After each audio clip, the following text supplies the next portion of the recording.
Mitra, namaskar. First, Magdum sir and Professor Damle, please come on the stage.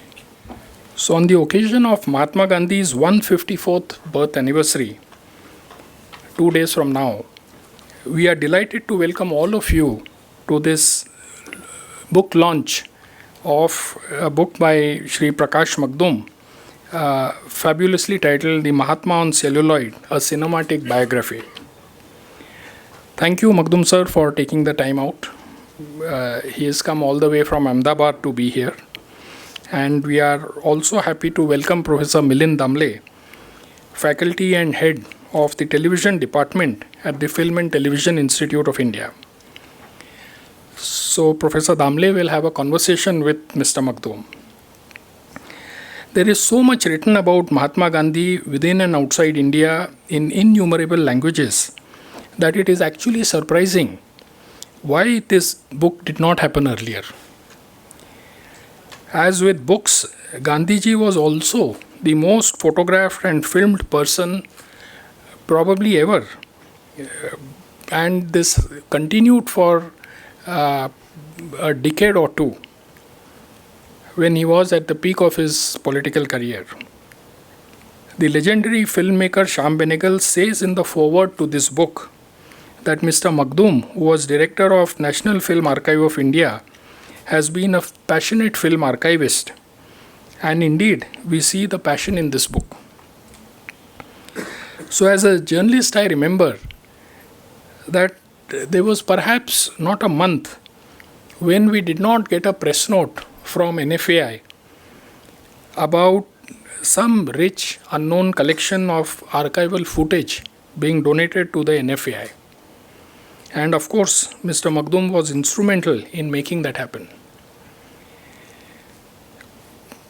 Shri Magdum has dedicated this book to Mr. Motilal Kothari and Shri A.K. Chettiar, two passionate men responsible for preserving Gandhi on celluloid. We certainly want to know more about them as this conversation unfolds. Professor Dr. Milind Damle is head of Department of Television Direction at FTII. He has received 2 fellowships from NFAI, under which he completed 2 research projects: Transformations of Premchand by Satyajit Ray and a monograph on Gajanan Jagirdar, the well-known film director, screenwriter and actor. Professor Damle is an alumnus of film and TV editing from the FTII. Mr. Magdum and PIC have worked very closely, especially when the PIC held its film festivals at the NFAI auditorium. In fact, sir, you would be happy to know that the PIC will soon have its own auditorium at its new campus in Pashan, which is coming up. PIC does a number of events around arts and culture, and along with this, there are many conversations, book launches, conferences, and roundtables at the PIC throughout the year. Almost all of these events are open to the public. The core areas of public policy research at PIC are national security, energy, environment and climate change, social innovation, economic reforms and urbanization, science, technology, and the National Innovation Foundation. So today's discussion will have a Q&A session. And very interestingly, Mr. Magdum also plans to show us some rare film clips of Mahatma Gandhi. With this, I wish to thank all of you once again and request Professor Damle to take over. Thank you so much, sir, and good evening to all of us here. This has been a fantastic day so far. I just attended a press conference with Ms. Sahi Paranspe. A series of 26 episodes of her Tichi Katha is coming up on Doordarshan. And why I'm mentioning here is because it had begun with the book that she has written earlier in Marathi first. Then Nasiruddin Shah translated into English. Then it got transformed into a audio series on All India Radio. And now it is being transformed on Doordarshan in the audiovisual format. And today in the evening we are discussing a book which has begun with the celluloid. As sir's book's title suggests, the Mahatma on Celluloid, it is quite obvious because when the person was here, it was only celluloid. This was to not even had thought of. So this is a very good occasion, as the title of this series suggests, Fireside Chat.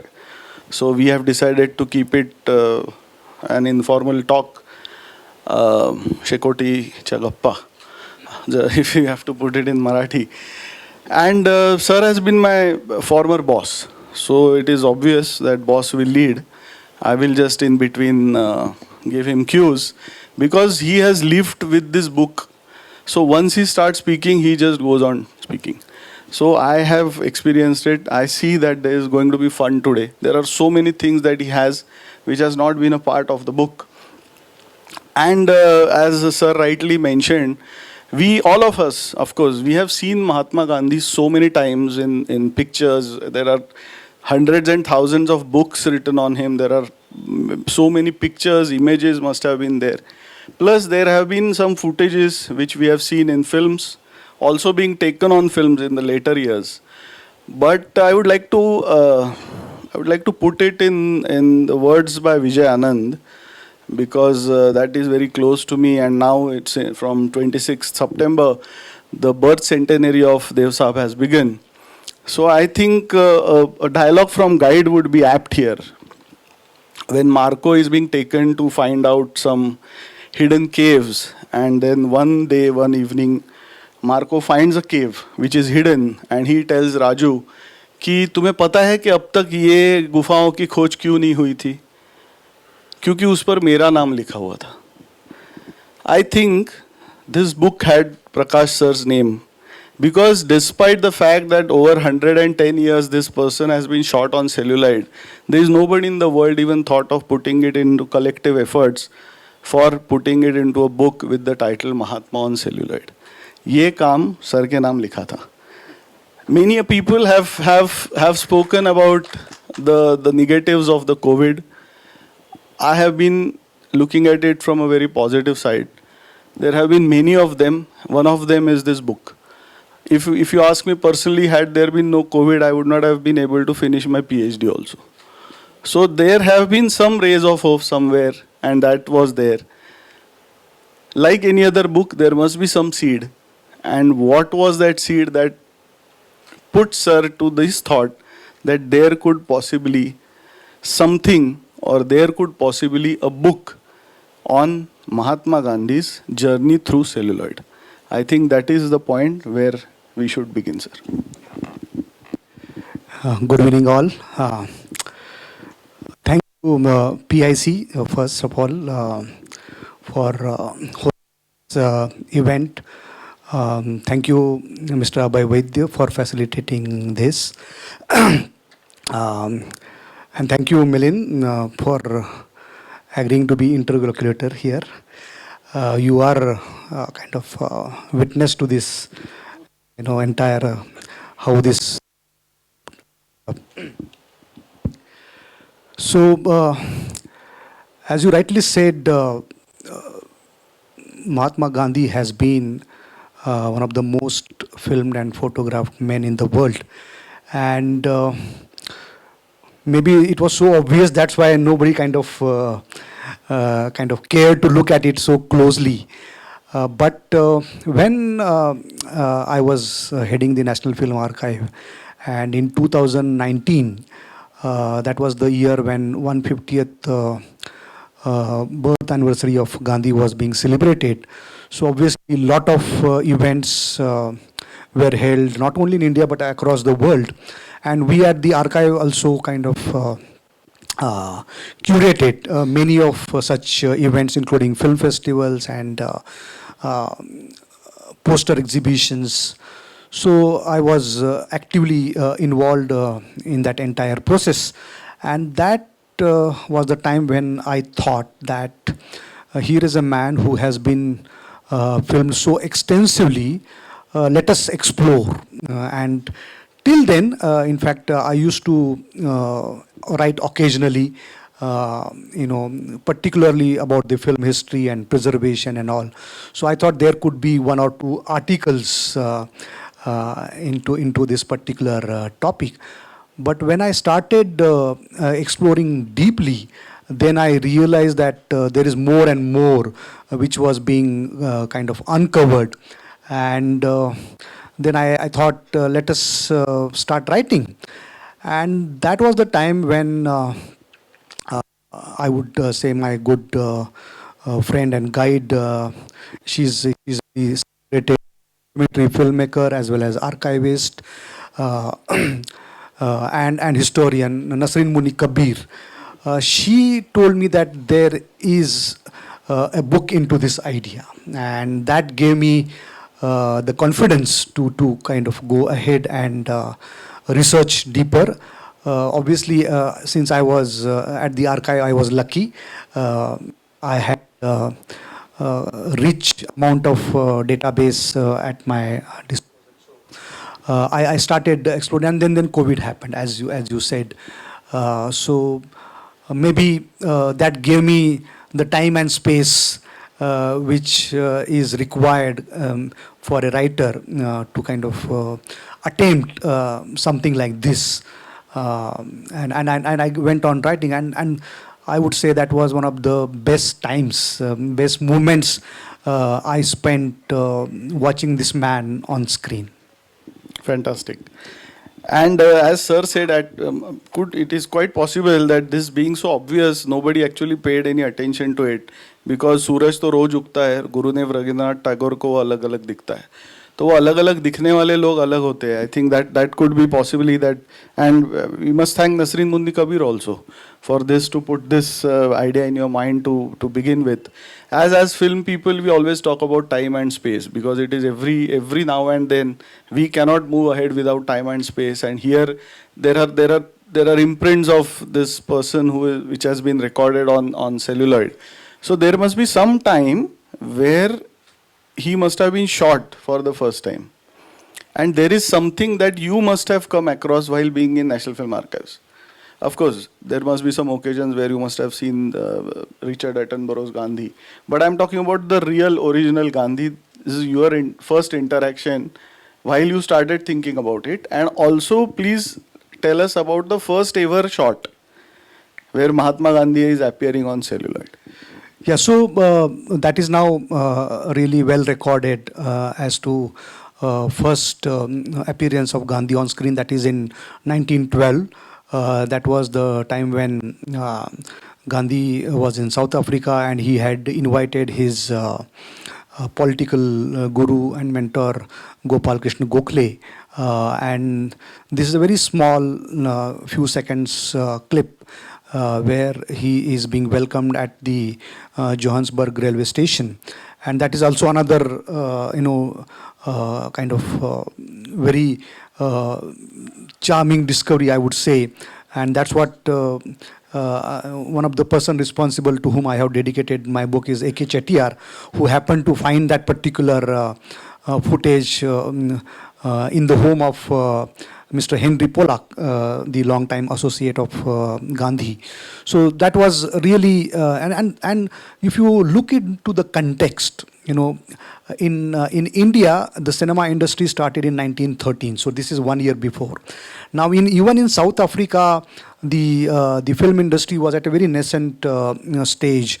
So it is really, I don't know how to put it, but come to think of it, such a nascent film industry, but somebody could think of filming a foreign man, because Gandhi was a foreign man in that land at this particular event, and that clip survived, and this is the only occasion of Gopal Krishna Gokhale being shot live on screen. So that is historical importance as well. So there are such instances, I would say, but as far as an individual experience is concerned, as a part of researching this book, I would say this was a very happy coincidence that we discovered almost 30 cans of film footage in a warehouse in Mumbai. In fact, again, if you look at the coincidences, that was that warehouse is on the Dadasaheb Phalke Road. And when my acquaintance, and I can put his name, Mr. Jairaj, who was my frequent collaborator in unearthing such footages, when he told me on phone that there are some cans which has come to me and only Gandhi is written on that. So I remember I myself rushed to Mumbai and saw all these cans on celluloid. And I rushed back and on this small, machine, I saw this. So all these grainy footages. What was so important and what was so unique about this footage was that they were all unedited footage. So means these were shot for various film companies, but most of them, they were not taken. So they were edited out. You are editing student, so you would know. They were edited out. So they are all rushes basically. So there are so many moments which have not been in the public domain as such. So that was really something I would say as one incident which comes to my mind, and that happened in 2019 only. And another incident is again this is kind of a larger issue of film preservation. I keep coming to the film preservation every now and then. Is that I got a mail from a lady in London writing that she has found some Kodak footage in her house. आपण ज्याला पोटमाळा म्हणतो. So she was cleaning her house and attic, and so she realized that was shot by her father. Her father was a Royal Indian Navy man, and he was in India in 1940s, and he was completing his service condition in India, and he was going to go back to UK. And before going to London, he and his friends had gone to Shimla to holiday, and there he saw, and that was the time when this famous Shimla talks were going on, which was coordinated by Lord Wavell. And he happened to have that access to this Viceregal Lodge where this was actually held, and he had a small, in today's times we call it handycam, so small 8mm camera, and he shot, and there is Gandhi. And I distinctly remember, because he was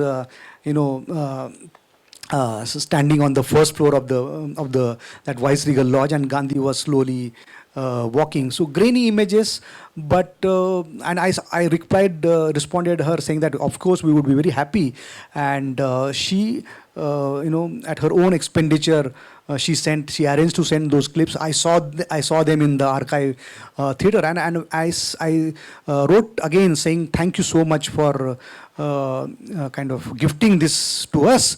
So she again wrote back saying that my father would be very happy that this film has found a right home.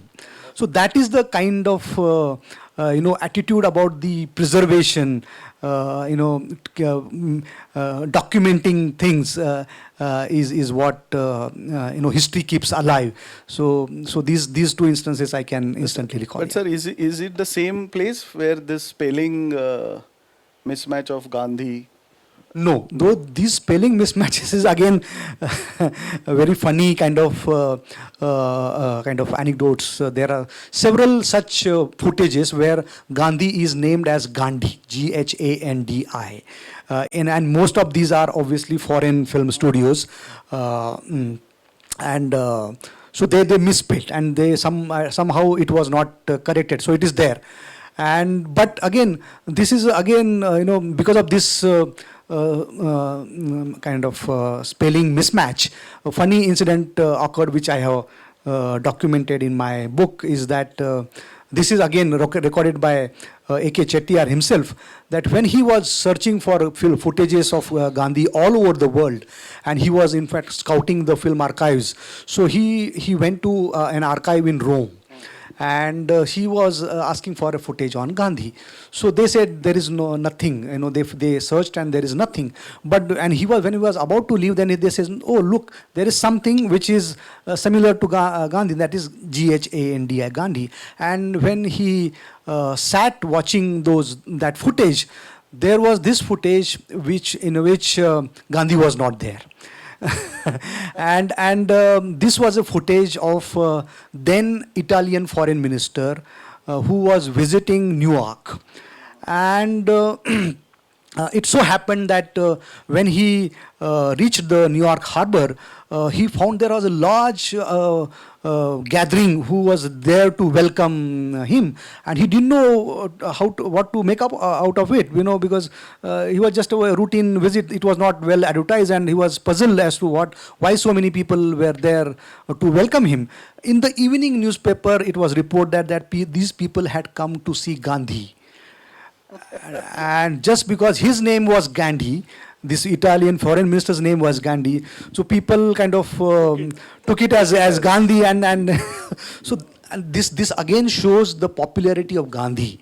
This happened in mid-30s, and that obviously it is known that Gandhi has not set foot on the soil of US, but the kind of curiosity the US citizens had, this particular incident showed. Fantastic.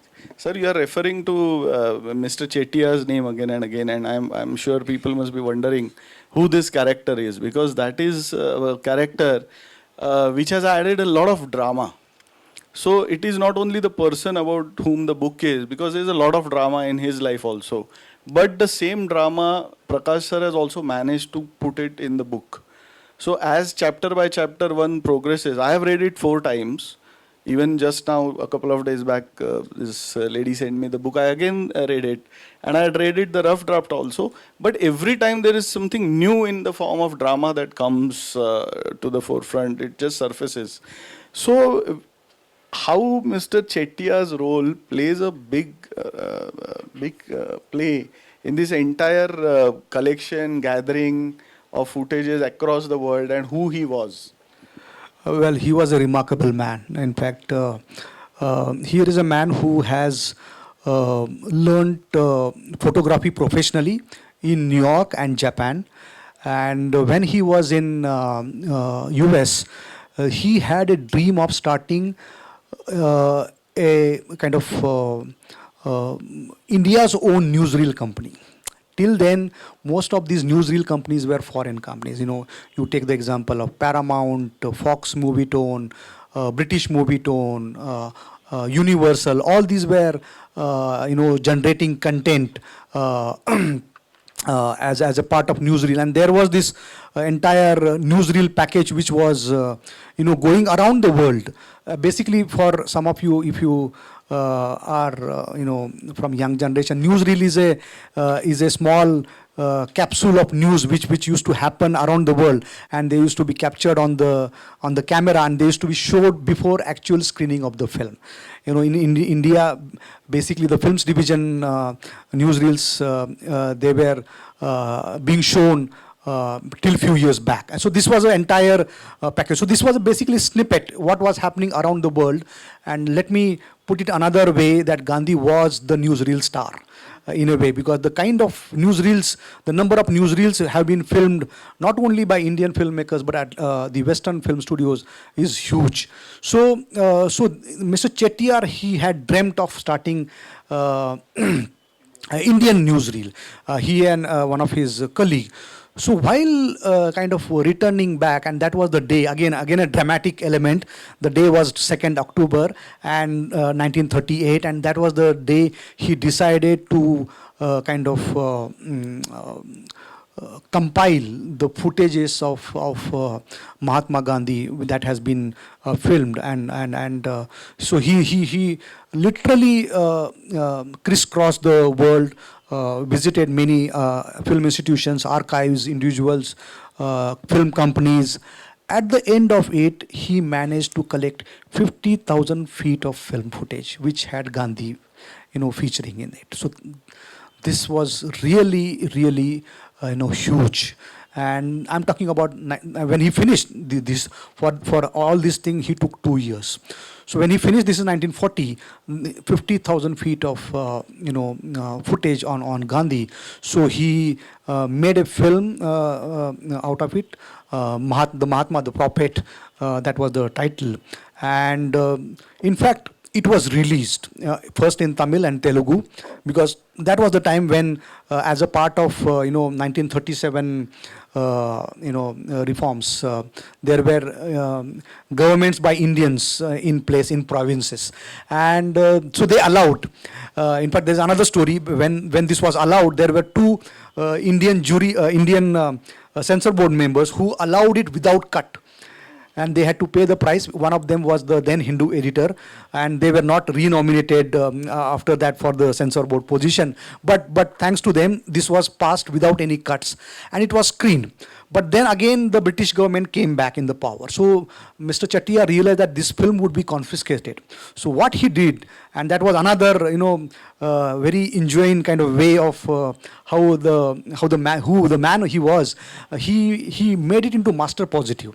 Now the Master Positive is a film which can't be screened, but it is an intermediate. So you can kind of preserve it and then take the prints out of it.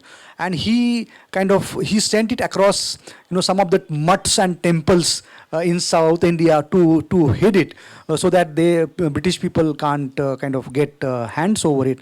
And it survived. And it survived for almost 7 years. And just one day before the independence, 14th August of 1947, the film was released again in Delhi. So what I see and what we see today of large amount of footage is thanks to this man who is Mr. A.K. Chettiar.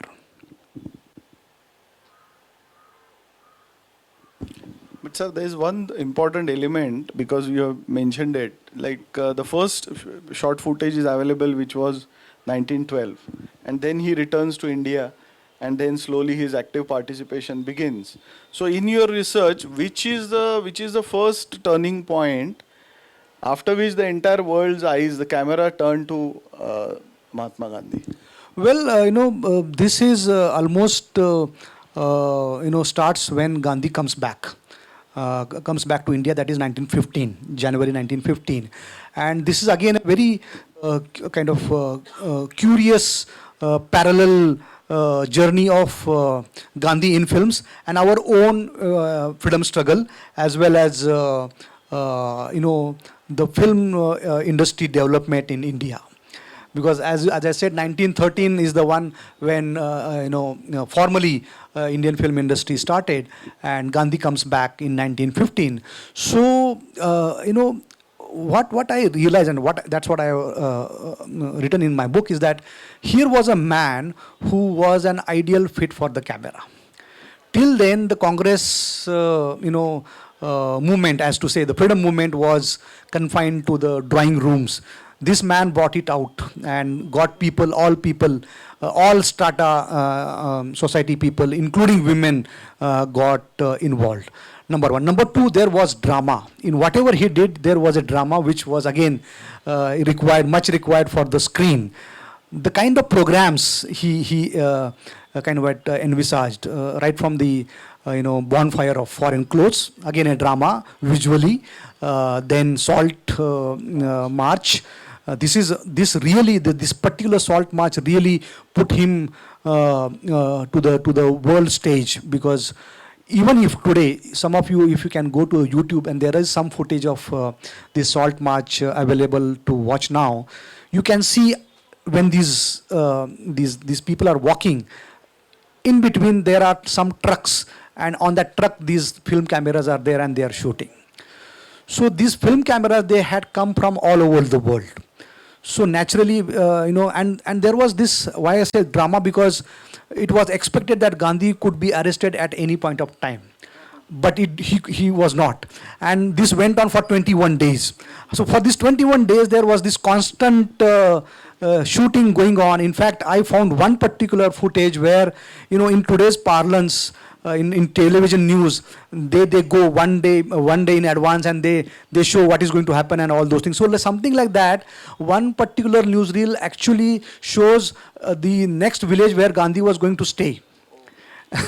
and what preparations are being done and all those things. Amazing, that's amazing to be in. This is 1930. So I think this man and uh, he was among common man. He was not wearing any designer clothes. He had no gumption to come on screen, half naked. So I think this somehow, I think, because there are references, and I have given this in my book. There are references because these Western film studios, they couldn't make out what to make out of this man. They said he's a strange man because he's not allowing also him to shoot, and that's another thing. This entire film footage which has been kind of filmed or shot is because he allowed on two conditions: that his daily routine may not be disturbed, and in that particular time there was a technology of flash bulbs. So he said that flash bulbs really, distracts him. So he asked the cameraman not to use the flash bulb. So on these two allowances, he allowed the film cameraman to shoot. So this entire thing, whatever he did, was really new and I think suitable for the silver screen. So that's the story behind so much of footage which was filmed on him. And the fact remains that there is a contrast here also. While sir is mentioning that he is the best suited man, he was the best suited man with all the drama to be appearing on the screen, while he was absolutely reluctant to come on screen. And his allowance, his permissions were much required, and there have been people, which is mentioned in the book, that they have traveled with huge machineries to wherever Gandhi was. There is another layer to it. Gandhiji, of course, he has shifted and he has declared that I am changing my earlier statement and thought now, and there have been multiple occasions, but this man never liked cinema. And as sir is saying, one of the persons lived on earth who has been shot at the maximum capacity, this person did not like cinema. So before moving forward, let us see the first talkie. Because you have just mentioned about his reluctance and his permission was much required. So let us see that. Please observe the entire body language, how Gandhi is doing what and how he is responding to the camera being there in front of him. And then let us follow with the story. Gandhi speaks. Gandhi speaks.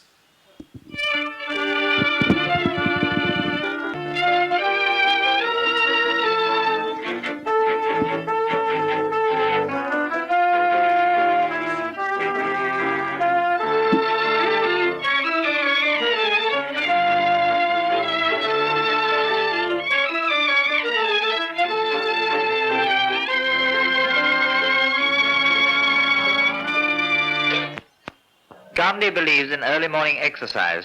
Here we see him returning from his 6 o'clock walk, accompanied by his wife, fourth from the left, and by Admiral Slade's daughter, who is on his right.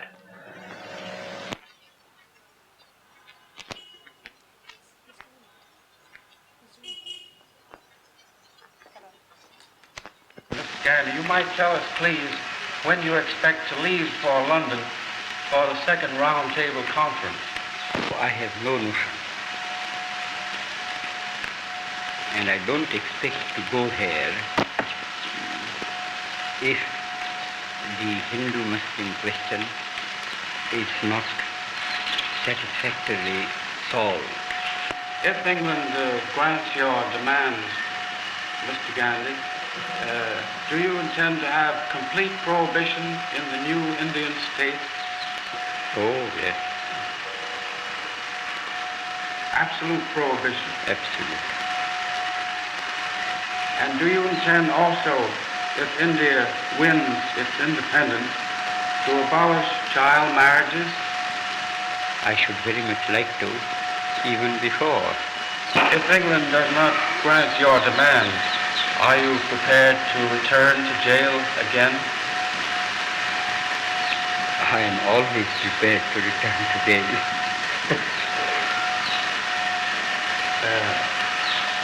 Would you be prepared to die in the cause of India's independence?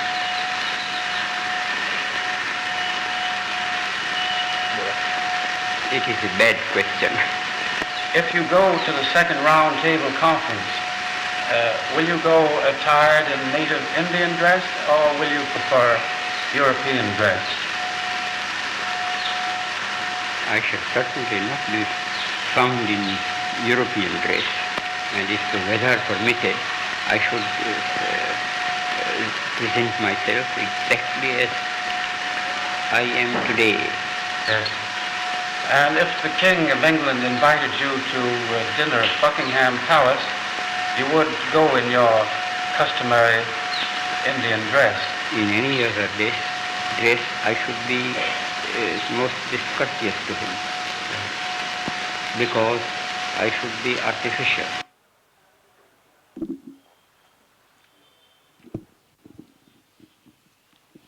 Yes, any particular observations? First thing, he's not looking at all to the person who is talking or asking questions. Secondly, he does not even look once to the camera. He's absolutely, the third very important factor is, he is working.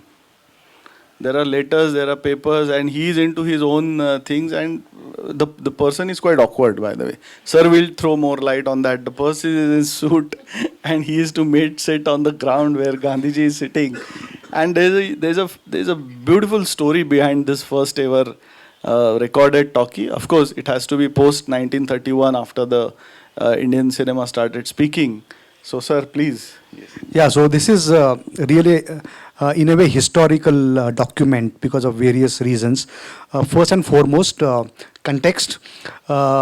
Indian cinema, as you said, started talking just few days before. The first talkie in Indian cinema came, that was March 1931, that is called Alamara. This interview happens in the first week of April. So just imagine the kind of importance this, and mind you, this was taken by Fox Movie Tone, which was one of the largest film company in the world that time. Their crew traveled to a village called Borsad in Gujarat, and actually, in fact, this is a shorter version of the footage. The longer version of the footage showcases there is a bullock cart, which is laden with the equipment, because since the technology was new, it was a huge equipment. So it was to be, laden in a bullock cart, and so they enter the compound, and then they inquire whether Mr. Gandhi is inside or not, and then they proceed. Number one. Number two, the gentleman who is interviewing Gandhi is Mr. James Mills. He was the foreign correspondent of Associated Press. Now, Associated Press is, again, that was that time one of the largest news agency in the world. By this time, Mr. Mills had kind of had a good rapport with Mr. Gandhi, because he was following Gandhi for quite some time, and so there was some kind of a, I would say, comfort level between the subject and the camera. So this was very important. Despite all this, even though this film crew had traveled from America to film Gandhi, he didn't allow them, to shoot him in a proper staged, environment. You could see there was no light. The only light was a natural light which was coming from a window behind. Number one, he didn't want to sit on a proper table and chair, and so they are sitting on ground. Obviously, Mr. Mills has a very difficulty in sitting crisscross. Unusually, Gandhi is picking his toes. I don't know how many of you have observed. His voice is very feeble. If you notice, obviously his voice was very feeble. So, and since the technology was new, they didn't know whether his voice has been recorded properly or not, because that mic, the equipment was kept at certain pace. So that is a thing. In fact, the longer version, as you rightly said, he was working. Just after this interview ends, and I happened to watch the longer version. I don't know, there was one on the online archive. He calls his aide, Mr. Mahadevbhai Desai, immediately to come and finish the rest of the work. So he is not at all kind of interested in giving this talk. But the kind of man he is, that's really important. He says, and that is recorded in the collected works of Mahatma Gandhi, that he says, I know it is important because this is required for the promotion. So he's aware that this will make him reach out to the intended audience, but at the same time he has cared to give the entire transcript from his side, so that nobody could kind of distort it little later and say that Gandhi said and Gandhi said that. And he said that say that this would be treated as final, which he has approved. Now that's the man. And as I said, this was recorded in the new technology. But before that, in fact, we are talking about the technology. Before that, Miss Sarojini Naidu was recorded well before this, but she had gone to their studio in New York, and that was recorded there. So it was not happen in Indian soil. So that was very, and obviously, Mr. Winston Churchill also has been recorded on sound before this. Mussolini has been recorded before. But as far as Indian leader on Indian soil, this is the first, and that's why I said it is a historical document.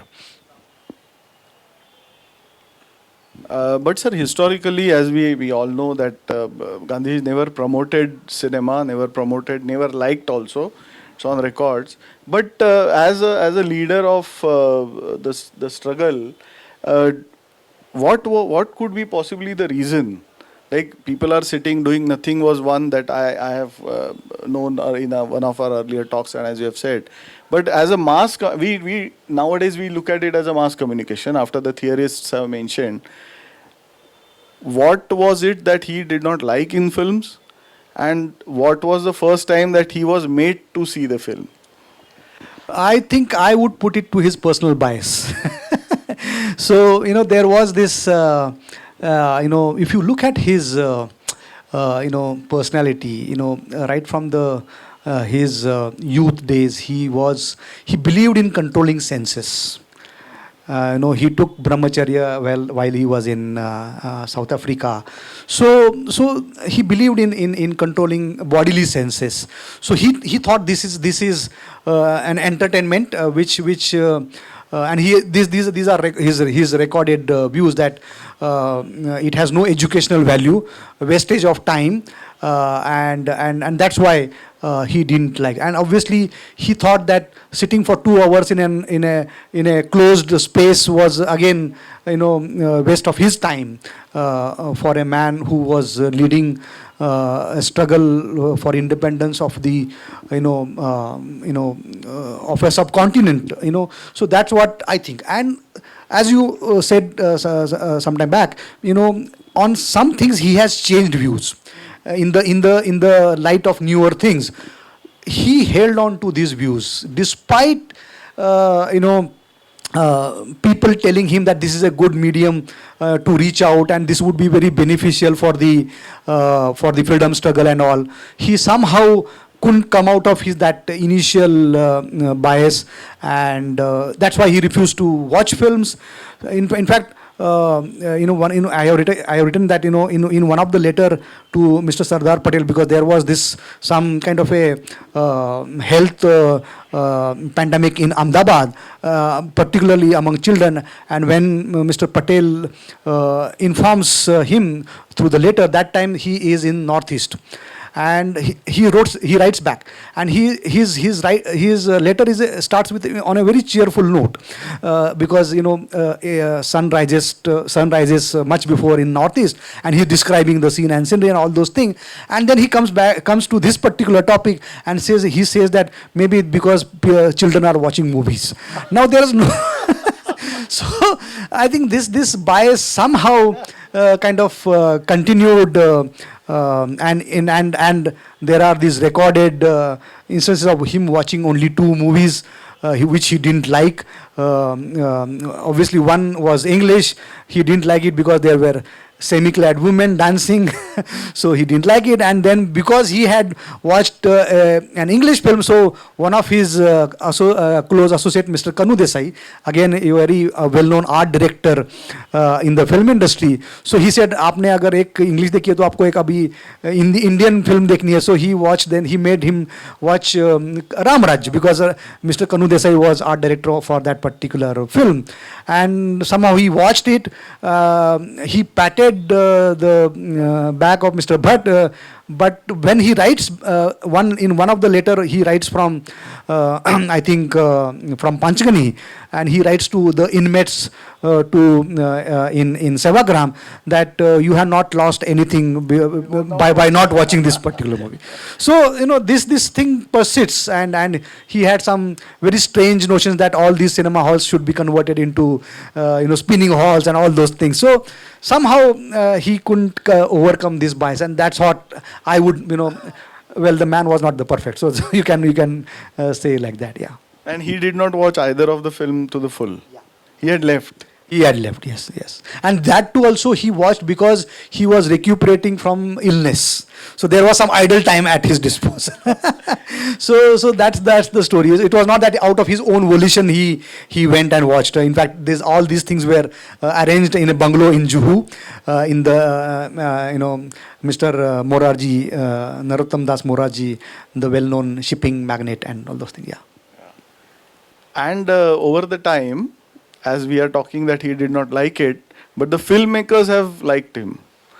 So despite him not liking the cinema makers have constantly has shown their interest again and again, not only Indian, not only Hindi, there have been regionals also films, plus there have been a lot that got mounted but did not get completed or not get to the final this thing. Over the time, while reading and doing the research, which of such instances or the film, of course the recent ones that was been a huge hit was Munna Bhai, where actually a larger than life and the principles came to the screen, but there have been many such instances where filmmakers have taken inspiration and have tried to put his ideas into different perspectives. Which amongst these that you may have found, also the ones that according to your research you think that has reached closest to what Gandhiji was? Well, if you look at the whatever has been filmed on Gandhi, there are 3 to 4 major compartments. As I said, first of all is the newsreels. Then the films which have been made on his values and principles, and they are in huge numbers and different languages cutting across India, and it started when Gandhi was alive. So people took the themes from widow remarriage, communal harmony, cleanliness, all these values which he propagated, basically the social kind of themes, and they inserted these themes into the stories of the films, and they are called social films. There was these films, but even before that there was this mythological films in which he was again kind of projected in the garb of mythological characters. Bhakta Vidur, again a character, similar character, because he believed in truth and honesty and ethical ways and all those things. So again, Gandhi has this strange connection of the first film which was banned in India under the censorship system was Bhakta Vidur, which had a close connection with Gandhi. So this was the another kind of a thing, and then this started. People started thinking of making biopic. In fact, there was a proposal when Gandhi was alive that to make a biopic on him. Somehow it didn't happen. But after his death, there were many attempts which were made to make a biopic on him. And interestingly, the Western filmmakers took the lead. In fact, one of my entire chapter is on that, all the failed attempts, which were started, there was a trend. Basically, they would announce the project, all the big studios, they will announce the project, they will kind of get the director, screenplay writer, contact the then Indian government, contact Navjivan Press for the rights and all, come to India, start working, and that was it. And then the film couldn't go ahead. So there are at least 7 to 8 serious attempts which were made before actually Attenborough's Gandhi came. and they were all couldn't be, and there were some several well-known names from Hollywood, which were supposed to make these biopics. So this is a biopic. So once this biopic started, once then Richard Attenborough's Gandhi came, then there was a new trend that since Attenborough told the entire story, entire life story, then the filmmakers after that they concentrated on some aspects of Gandhi's life. So, for example, Cham Benegal's films, where he focused on his South African days. So, like that. So that was father-son relationships, all those things. So some aspects of Gandhi's lives, they were then focused and explored. And then at the same time, there's another portrayal of Gandhi in the terms of how he appears in the other biopics. So once Gandhi biopic came, so then there was a trend of other biopics, Bhagat Singh, Sardar Patel, Bose, the contemporaries of Gandhi. And there Gandhi also comes through different viewpoint or different lens. And the last one is this reimagining Gandhi. If he was present in today's times, how he would have responded to today's problems. So that was reimagining Gandhi. So these are some of the trends, and obviously, as you mentioned, Munna Bhai, very I would say innovative attempt to make Gandhi known to the younger generation, where he speaks the language of the today's generation, and he doesn't come across as a preachy old man. So he comes across as a very affectionate grandfatherly figure. So that what I think appealed to the people. But if you ask one particular movie which for me which I like, in fact the portrayal of Gandhi is a Kannada film called Kurma Avatar. Made by Mr. Girish Kasarvalli. Very beautiful, poignant portrayal of Gandhi, and I had a very extensive discussion with Kasarvalli on what kind of prompted him to make this particular films, and he was very clear, because that was the time when this entire Anna Hazare movement was taking shape, and he said, this is not the Gandhian way, real Gandhian way. And so he thought that he wanted to explore, and he said that the Gandhi, the man, is not important. The values and principles which have been espoused by Gandhi is important for the survival of mankind, and that's the theme. And so this is a film within film. That is the genre, and where I don't know, some of you have seen the film. It is available on YouTube, although very bad quality print. This is a film within film, where there is actually a television serial being made on Gandhi, and they want to get one character who resembles to portray Gandhi actually, and they find one kind of old man who is on the verge of retirement, who is in government service, and like Gandhi, he has not seen a film in his life. He has no vices, so he's a lonely man. There's no wife, and so all those things. And but he has not acted. He has no connection with films. So and he reluctantly agrees. But in the process of portraying Gandhi, what he goes through, and that is the theme.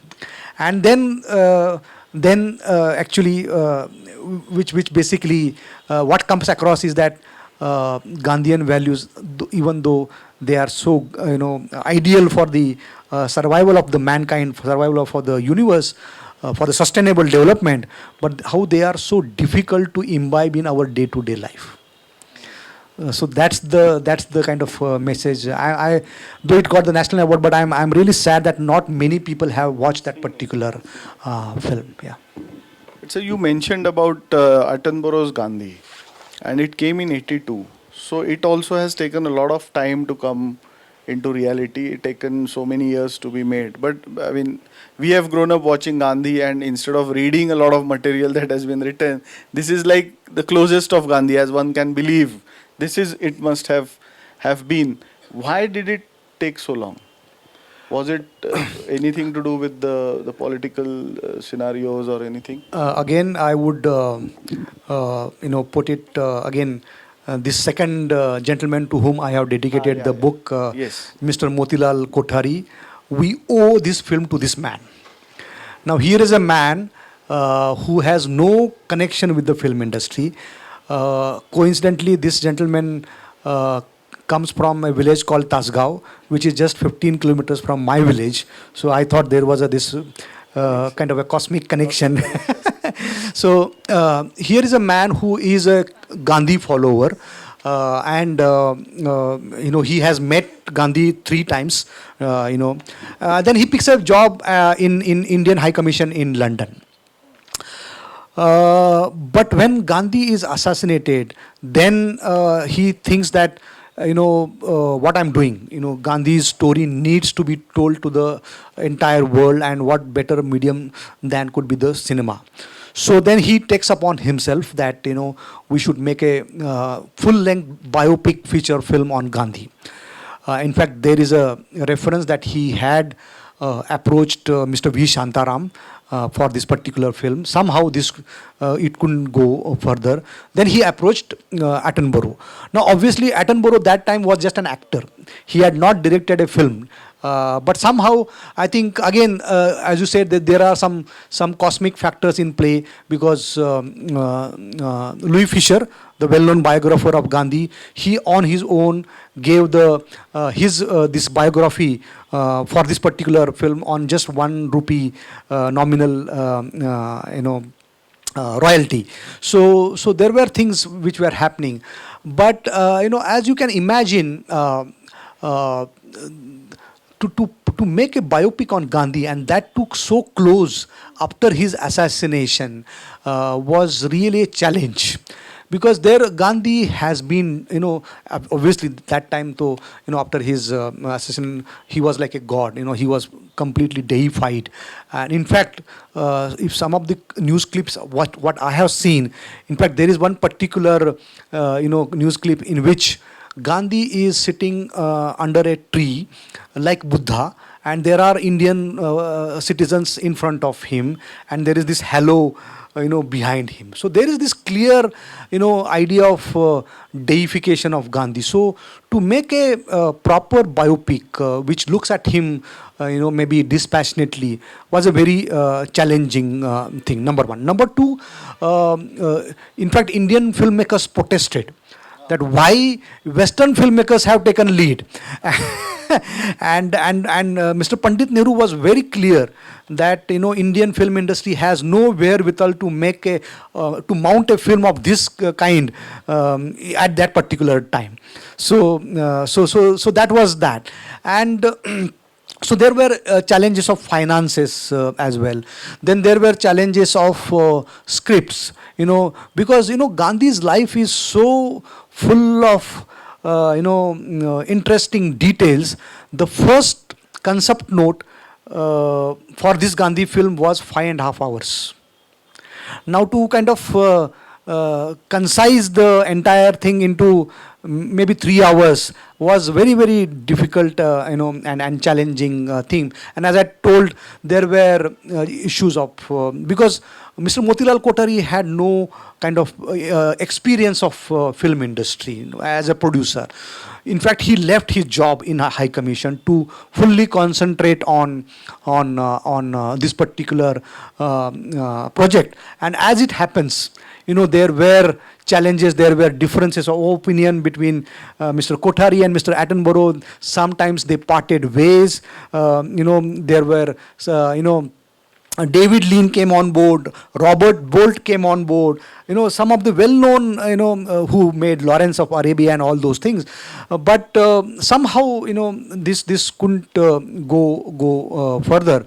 And in fact, I have written, in fact, since we are sitting just next to the Film Institute, Mr. Ram Gabale, who was the vice principal and well-known filmmaker, he was good friends with Mr. Kothari, and he was in a way involved in conceptualizing the particular film. And to him, Mr. Kothari, he kind of confesses that maybe during my lifetime I may not be able to see the film, and I think he passes in 70. So that's the sad part of it. But if you see the film again, on YouTube, the Richard Attenborough film has been dedicated to 3 individuals: Pandit Nehru, Lord Mountbatten, and Motilal Kothari. So this is the man who really took, he all kind of challenges he faced, and but saw it to that, such a film should be made. In fact, even while accepting the Oscars, also Mr. Mountbatten has thanked Mr. Moti Kothari, because of which we could see the film. Yeah. So, sir, while researching, as you have mentioned about the last breath that he took, is it that the entire procession that was taken up till that, is it the most short material Yeah. in the entire? That time, yes. Again, a very interesting thing, because when in the initial months of January month of 1948, independence was achieved. So we again give it to the British sense of documentation. Now, Lord Mountbatten, he had arranged to travel one cameraman from UK to film the entire festivities which were going on in the run-up to the independence and aftermath of it also. So he wanted it to be, maybe you can, some may say that he was publicity cravey, because he was the center of attention of all these. But because of that, many of the events have been documented actually during that time. So Mr. John Turner, the cameraman, the British cameraman who was camping in Delhi at that particular time, and he was a regular visitor to Birla House where Gandhi was staying, and to the prayer meetings. On that unfortunate day, he had not gone. So when that news came, he was watching a film, and there's the cinema show was stopped, and then he rushed. Then he realized that because he knew that this is a very important global event, the assassination of Gandhi and the aftermath of all these things.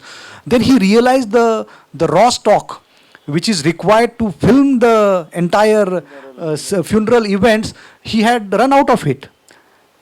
And there was this rationing of stock of that particular time. So what he did, somehow, he was good friends with one Indian cameraman called Prakash. He was a freelancer for British Movie Tone, and through his help, he took his help. Overnight, they managed to compile or collect 3,000 feet of raw film stock. And then what they did to make the judicious use, one of them, he camped, Mr. Ved Prakash camped in Birla House, and Mr. John Turner traveled with the cartridge to the Rajghat.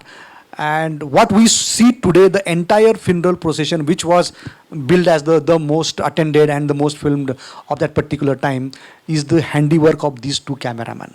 We have to give it to these two people that they managed to, and some of the most poignant visuals you can see, all these and not only that, the ashes immersion ceremonies which happened later, including one in Nashik, I think in Trambakeshwar and all.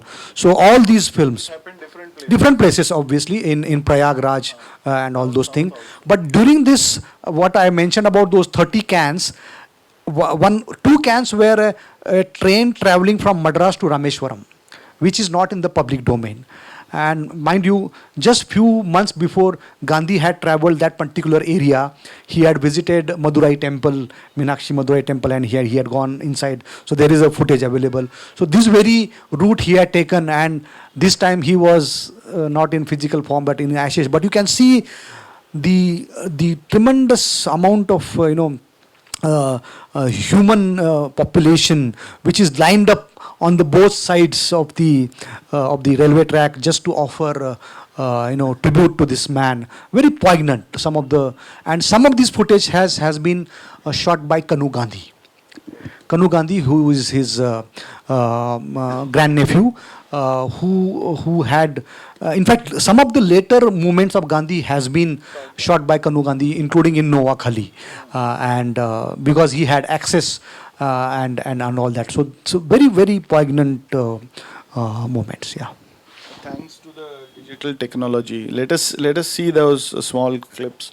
The second one. Yeah. Lights, please. Ashes are all that remain of the man who symbolized India's finest aspirations. As the last religious rites are performed, a nation gives itself up to grief.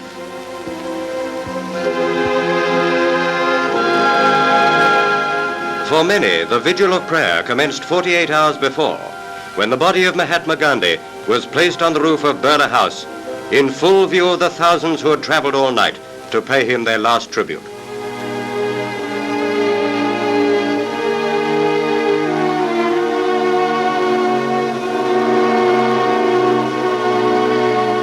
Laid on a hastily converted army truck, the body was drawn into the vast crowd lining the roads to the cremation ground. Planes strewed a saffron shower of petals over the route, while at the funeral pyre, the relatives and friends built mounds of flowers and perfumed spices high on the sandalwood logs. Nearby with his family sat the Governor-General with officials of the government. The flower-decked cortege moved slowly through the dense throng. Tens of thousands wept openly as the body passed by them. Premier Nehru, traveling on the funeral coach with Gandhi's youngest son, appeared bewildered in his depth of grief.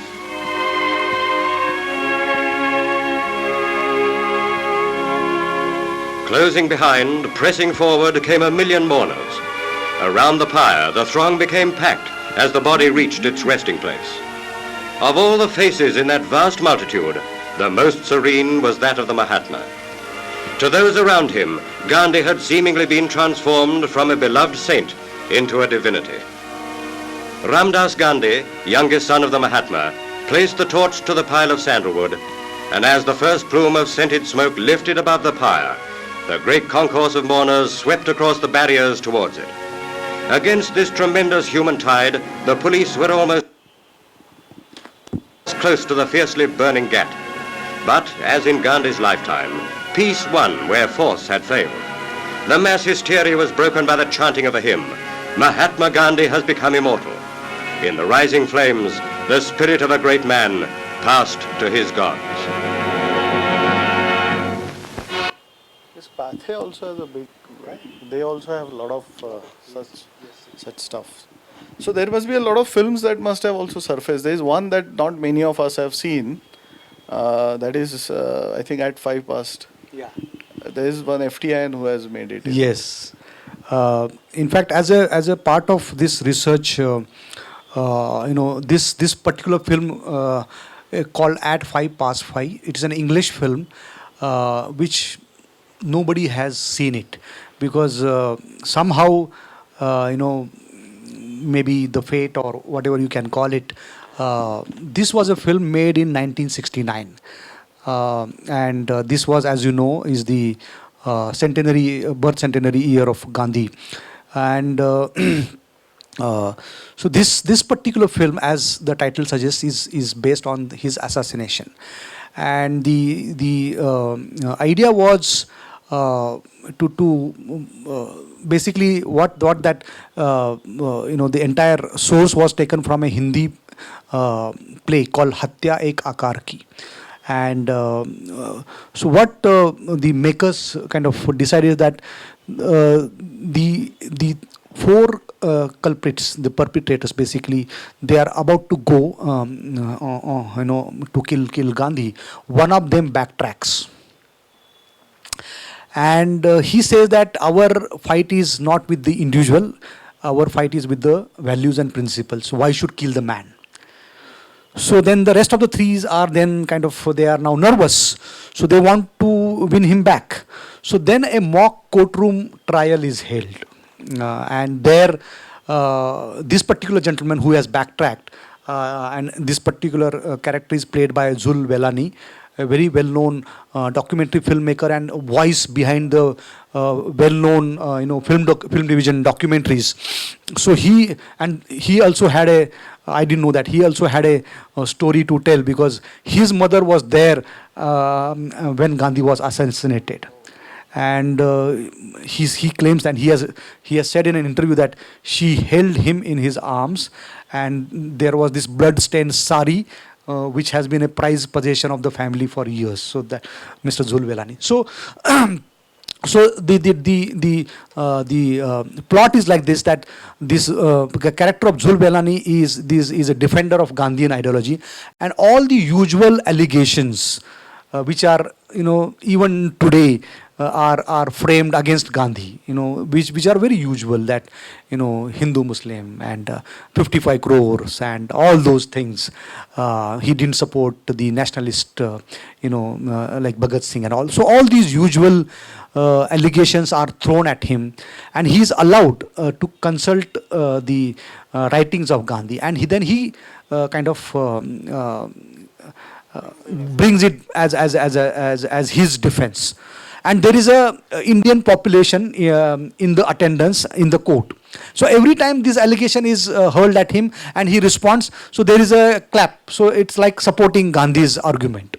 So these three are rattled. And it is a very clever kind of positioning, because one acts as a history, one of them acts as a judge. The one who is going to actually kill, he is asking the questions as a lawyer. So it was shot in Raj Kamal studio in 14 days flat in 1969. And so this was a very unique concept, and this was made in English. And it was a 1 hour duration. So somehow I think, I would say it's an error of judgment, because making a film on his assassination in his birth centenary year, maybe was a bad idea, number one. Number two, to me, when I saw that film, because one copy somehow exists in archive. One kind soul had come and deposited the film in 16 print in archive, and very well-known people. They had contributed. Kamal Bose, who were frequent collaborator with Bimal Roy, cinematographer, editor, and all those things. So they were part of this particular film, and.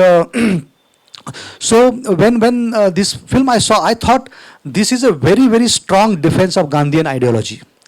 But somehow the then Gandhian followers didn't think of it.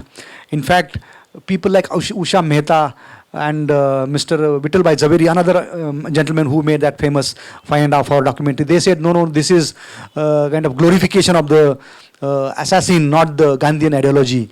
And they somehow, even though the film had won award from Government of India in the International Film Festival of India, somehow because of this, and maybe because of this length of the film, 1 hour, it was not possible to screen it in the commercial format, because normally our films are in 2.5 hours. So this was not possible. So some very few preview screenings only were held, and not very few people have seen this film. So it somehow went into oblivion. And this was again, as I said, miraculous discovery. But to me, it is a very, very fine defense of Gandhian ideology. Yeah. So after doing all this research, getting to know many films, filmmakers, writers, photographers, people who have shot, who have kept things in hiding for years, and then them coming to surfacing, and then you getting it. Also, Sir's being there at the National Film Archives has helped. In the sense, he has done the right use of the place to dig so many films, footages, and putting it together. That is a different game altogether. Watching, turning the information into knowledge, and also putting it into a limited page, because book has its own limitations. Well, as I said earlier, these were some of the most enjoyable moments of my life, watching this man on that small screen. So many days I spent watching this footage. I think Salam is here or not. I don't know whether he had come here. So he was the one who helped me, watch this on the Steenbeck machine, and obviously on some of the 16 prints as well, 35 prints. So compiling was one. As I said, we started in 2019, but it really kind of helped me being at the archive. Then, as I said, the pandemic happened, so maybe otherwise, in a full-time job, it might not have been possible. It might not have been possible, but it gave me the time to kind of think over and write. Like Attenborough's Gandhi, which took time. Even the draft of this particular book also traveled some publishers, because that was the time the publishing industry also was in not in good shape because of the after the pandemic. People, they were not willing to take the new projects. And again, I this is again you can say mere coincidence. I have thanked him, Mr. Kesav Desiraju, one of the finest civil servants in the country, who passed away unfortunately before my book was published. He has written a very monumental biography on MS Subbulakshmi. I was researching on another topic apart from Gandhi, and I was there is some connection between that topic and MS Subbulakshmi. So I don't know, Mr. Patwardhan is here or not, Nachiket Patwardhan. So he connected me to Mr.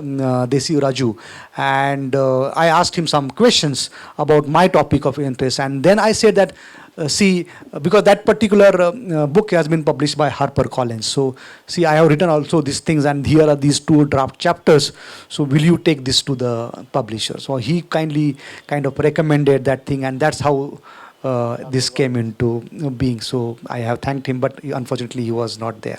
So, this is this entire thing. I had to kind of go over and over, because Gandhi is there, and he's, as we know, he's one of the most well documented figure. So I have to be very careful as to what I'm saying, what I'm not saying. I must thank Mr. Suhas Palshikar, Professor Suhas Palshikar is here in the audience. I gave him one of the draft, because this was my first book, and as a first time author, you should be very careful as to how to go about it. I also gave the draft to Mr. Ramdas Bhatkal, who is an authority on Gandhi. So I thought, to make sure that whether it is not only write about the facts and those things, but whether it is really making it enjoyable reading or not, because Gandhi is much written about, and I have to put some different perspective into this and make it engaging enough. So that also took some time. Yeah. Sure, it has come out fantastic, really well gathered information, and also throws light on many of things that not ordinary people or regular readers must be knowing. So now, sir, with your permission, should we take a couple of questions from the audience, if at all there are any questions?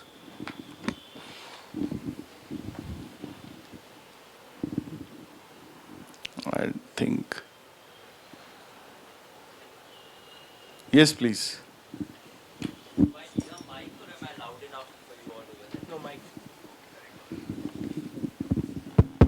Hi, I'm Nakul. Hello. And so what emerges is that an archivist has now become a chronicler of sorts, right? That now he is chronicling how Gandhi is portrayed on celluloid and what's occurring. So my question to you was, what is the change you saw while you were documenting in popular media and, in films in general, the portrayal of Gandhi itself? That obviously you see what you've shown us are newsreels footage which are shot in a particular way, they're in a format. But then also what I feel, and the reason why I'm asking this question, is that popular media also sort of tells you what Gandhi is being viewed at by the generation of that filmmaker and how he wants to portray it. So what is it that you've seen in terms of a change that has occurred in how Gandhi is being viewed? Or are you seeing that over time suddenly there's a picking and choosing compared to how Gandhi is being portrayed? Because on one side you've got Attenborough's Gandhi, which has almost in some form become a textbook like format of how to portray Gandhi or how to show Gandhi on celluloid. You've got the second wave in Munna Bhai, which has captured, I think, everyone in this room's popular imagination of Gandhi in today's time. But like you mentioned, the Kannada film, which I'm sure many of us like me here haven't seen it. So what are those bits that you're seeing has changed? Any reason why you're attributing this change, be it because of a cinematic style that has worked in portraying Gandhi? Is it because you don't want the cinematographer's act to come in the same way for you to put your film in a mud somewhere to come 7 years later? What is it that's happening when you're seeing this portrayal of Gandhi? Well, as you rightly said, these newsreel format is such that it just documents what is happening around. So here he is live in action. That also in a way gives tells you about Gandhi.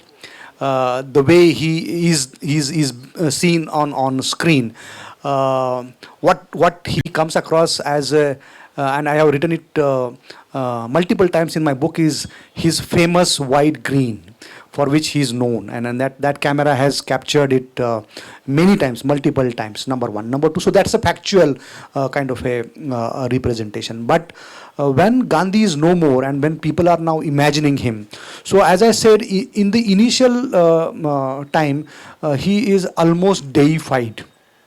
So be it in the garb of mythological figures, be it in the saintly format, so people in fact. Mr. Damble is, I don't know he is here or not, but Prabhat, there are some saint films which tells you about many people imagining, there are people are interpreting, several aspects of Gandhi in Tukaram's portrayal. So for that, so like that. So that's saint films. So he's being deified, and then this trend of films where his values, and these values are universal values. It's not that but just because Gandhi portrayed it, people thought that it must be portrayed on the big screen. And it didn't stop at that after Gandhi's death. So there is Mr. V.K. Subramaniam, very well-known filmmaker from Madras, South Indian Tamil filmmaker. So he makes a trilogy of films which is focusing on Gandhian ideology, but he's not stopping at that. Even after Gandhi's assassination, he makes a film called Gita Gandhi, where he combines the messaging of Bhagavad Gita and Mahatma Gandhi, because he thinks that Gandhi's teachings are still required even after his assassination. Now, as you said, this Attenborough's Gandhi is gives you the entire full-length kind of portrayal of Gandhi. And despite Pandit Nehru requesting Attenborough not to deify him, that is what it has done. But after Attenborough's Gandhi came, it was not required for the other filmmakers to then and we also have to think that much time has passed, right from 1948 to 1982, almost 35-40 years has passed. So that gap is there for us, for filmmakers to look at Gandhi maybe more dispassionately, more neutrally, not as a godly kind of a figure. And so that's why this trend of films where even his vexed relationships are also focused. So like his relationship with his son. So that's Gandhi my father, or Maine Gandhi ko kyun mara. All these films are there, and they are trying to focus on certain aspects of Gandhi. So there is this change. Number two. Number three, as I said, the other biopics in which Gandhi figures. So this is a different viewpoint of looking at Gandhi. So if you watch Bhagat Singh's, Rajkumar Santoshi's Bhagat Singh, so there is a very cleverly paced scenes in which almost Gandhian ideology is kind of retorted by Bhagat Singh's ideology. So it's very very clever playing to the gallery, even though the facts are different. So under the garb of cinematic liberty, people have done that also. So here he comes as one, because obviously by the nature of biopic, you are trying to make your own hero. that particular hero, and so Gandhi is a lesser figure in that. But even then, some of, as I said, some of these are manipulated to make Gandhi less kind of a heroic, or less lesser than the other figure. So these are the some of the changes. And as you said, as you say, I see this particular film I mentioned, which came in 1969. Much before that, there was a film called 9 Hours to Rama, which came in 1963, which again tells you about the point of view of the protagonist, that is assassin of Mahatma Gandhi. So these are various portrayals of Gandhi, which has seen change. At the same time, there is a change in the these filmmakers also, in the lives of the filmmakers also, when they mounted and when they were making these films, and that is also very interesting. For example, Mr. James Mills, you saw on the screen, who was interviewing Gandhi. He was like, Gandhi in fact jokingly tells him that when Gandhi was released and at an untimely hour from Yeroda prison, there was Mr. James Mills standing outside the prison. So Gandhi tells him that you when I enter the heaven, there you also will be there to kind of welcome. So that's kind of another relationship between the people who are filming him. There's another cameraman, I'm just forgetting his name, again American, William Shearer, Chicago Tribune cameraman. So here he is going to travel with him to attend the second roundtable conference. So after the Salt March, the British government has become smart, because they allowed him full publicity. So they have now become smart. So when Mr. Gandhi, he has traveled from that railroad from what is that station? Station in France to London. So they have not allowed any cameraman or correspondent to give the pass, to get the pass. So Mr. Shearer, he was hell-bent that he want to cover that entire railroad journey and interview Mr. Gandhi. So suddenly, when Gandhi comes to know, he gives him 2 passes out of blue, and he's so overjoyed. And that's the kind of relationship he had with these people. Same is true with some of these filmmakers, like for example. What is name अपना जिन्होंने ये Gandhi my father बनाया, Mr. Khan, Firoz Khan.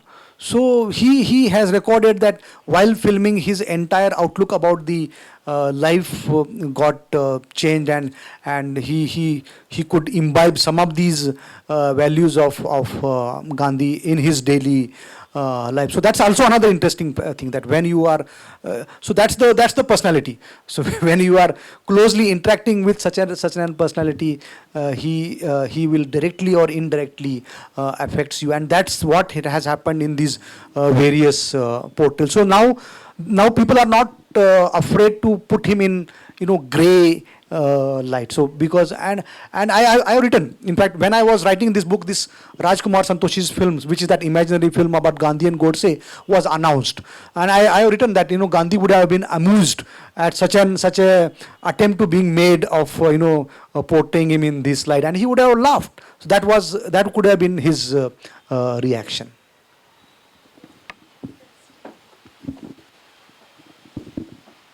So much we are talking about films, but you wrote something about his broadcasting also.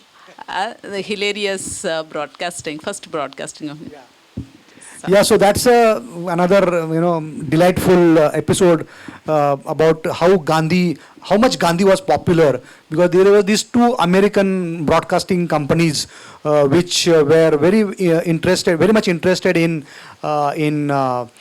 taking his interview or his broadcast or his message to America.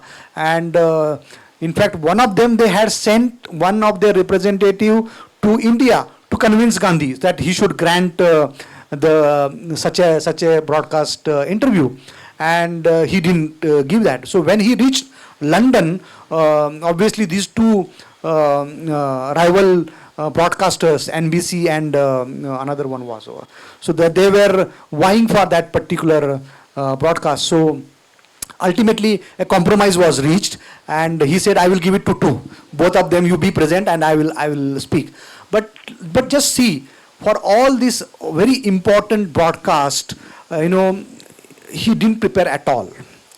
He just had his evening meal and he went to that particular room where he was staying in this Kingsley Hall in London, and obviously he had not done something like before, so he asks, am I to speak into this?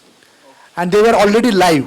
So this particular sentence was also heard by entire Americans who were listening to that particular broadcast. And just he closed his eye and he spoke. And he spoke extempore about maybe about 30 to 40 minutes.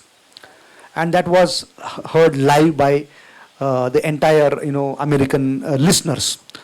Now this talk became so popular that these broadcasters, they brought out the LPs, long playing records of this talk, and they sold like hotcakes. Even after the actual broadcast got over. So, and they had to obviously seek permission, and the permission was given at the last minute, and also, but that's the aura, or that's the kind of attraction Gandhi held among the American citizens. Yeah, thank you.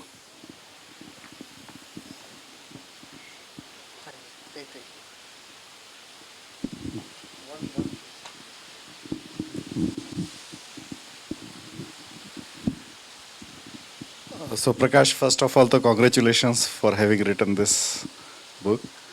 Now, two questions. One is continuing with what the first gentleman asked. Do you see a much sharper change in, moving from deification to the questioning of Gandhi in the recent past, maybe last 2-3 decades? That's one. Yes, yeah. And second is, of course, that you said that those who are interviewing Gandhi changed themselves. So while writing this book, what changes you saw in yourself? Thank you. Well, I talked a bit about this change in the portrayal of Gandhi, because as I said, much time has now passed, after Gandhi's death. We are now, in fact, almost 75 years have now passed after Gandhi's death.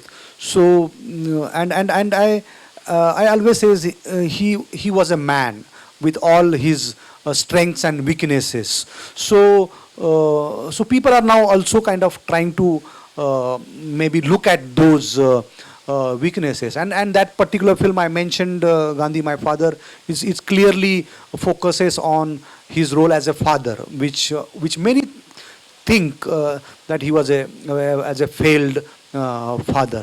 So now people are really kind of focusing on these frailties of his personality, or whether there were any other kind of angles to his various actions.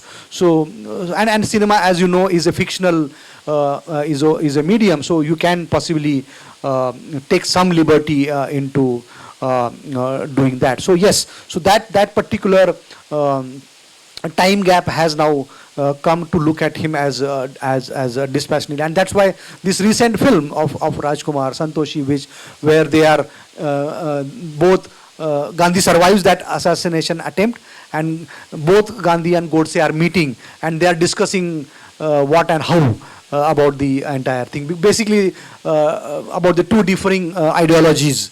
So that's the thing. One particular movie title, I don't remember. This is, I think, a Tamil movie.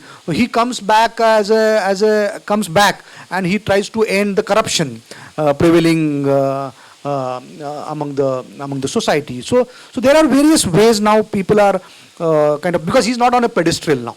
So he's one among us, and that's how people are approaching Gandhi, and they will be approaching, because in my book I have written that there's no end to Gandhi's portrayal in Indian cinema, at least. He will be, because his life is so full of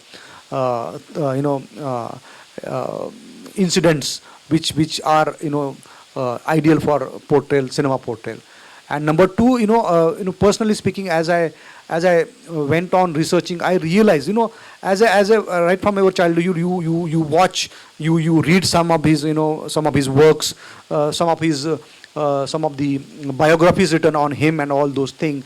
But to me, as a person, as a human being, because particularly in these newsreel footages, he comes across as a real man. There is no fiction involved in that, and that really tells you about the man, the way he is behaving in front of the camera. Because many people would agree that there is a camera in front of you, you would behave differently.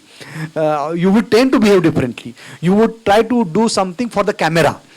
Here he's not doing that. He has not done that, and that really, I think, shows his personality. And I was really charmed by his entire that portrayal, and really that gave me a lot of joy, and it increased the respect I have had for the man. And I really I keep telling this, that we should explore this man more and more, particularly the teaching, particularly the writings. And there are several examples like this all across, all over India, in and around us, where there are people who have taken inspiration from his teachings, from his ideology, and they are literally living and working on those ideologies. Yeah. Thank you. Okay, great. So on that note, sir, let us thank Pune International Center for bringing sir here and allowing to talk about the book. It's a big 4 works, efforts of research and then reading and writing again and again and again. So thank you so much, Prakash sir, for that. And I thank Pune International Center for allowing me to be here and speak with Prakash sir. Thank you. I would like to invite Jutika Patnankar ma'am, former IAS officer and member PIC, to present Mr. Prakash Magdum and Mr.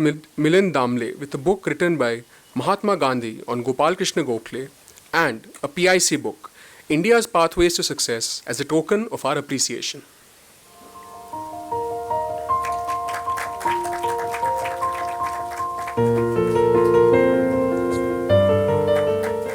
So this is a very interesting book brought out by Gokhale Institute of Politics and Economics, and it is Mahatma Gandhi's writing on his political guru Gopal Krishna Gokhale.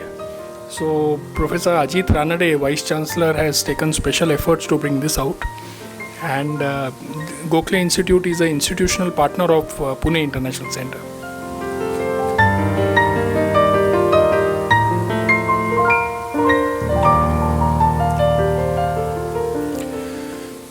On behalf of the Pune International Center, I would like to express a sincere gratitude to our distinguished guests, Mr. Prakash Magdum and Dr. Milind Damle, for this scintillating recountal of Gandhiji's cinematic story. Magdum sir, your humorous narration of Gandhiji's stoic nature and aversion towards films brought forth an intriguing aspect of his inner self. It was truly a refreshing experience. Dr. Damle, your question on the cinematic portrayal of Gandhiji's values and ethics reflect of his saintly reverence in our hearts and his contribution to the very concept of our great nation. I would also like to thank Jutika Patnankar ma'am, PIC members, and the audience for gracing this session with their august presence. Lastly, my sincere thanks to our Senior Program Officer, Ms. Geeta Hosmane, and her team for organizing this Fireside Chat.